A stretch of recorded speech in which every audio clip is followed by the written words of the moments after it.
Muscles బాగా exercise అవుతేనే especially మనకి insulin burn అవుతుందని చెప్పి అంటే క్యాలరీస్ బర్న్ అవుతాయని చెప్పి చాలామంది చెప్తున్నారు డాక్టర్స్. అంటే ఇంటేక్ ఆఫ్ క్యాలరీస్ మోర్ ఉన్నప్పుడండి డెఫినెట్‌గా మీ ఎక్సర్సైజ్ మోడ్ అనేది ఉండాలి. క్యాలరీస్ బర్న్ అవ్వటానికి.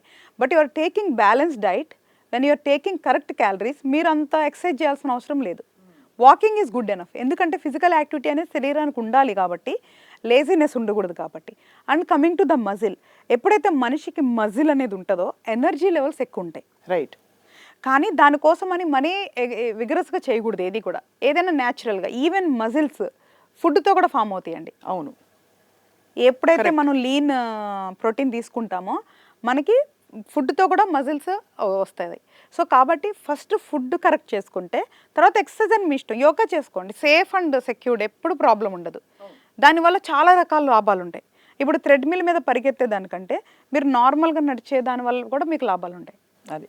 సో వెయిట్ లిఫ్ట్స్ కంటే కూడా మంచి సింపుల్ యోగాసనాలు కూడా చాలా హ్యాపీ. ఇంట్లోనే మార్నింగ్ లేసి హ్యాపీగా ఏదైనా టీవీ వీడియోస్ పెట్టుకొని చేసుకోవచ్చు. ఈ రోజు రేపు ఆన్లైన్‌లో ఎంత రిసోర్సెస్ ఉన్నాయంటే అంత రిసోర్సెస్ ఉన్నాయి.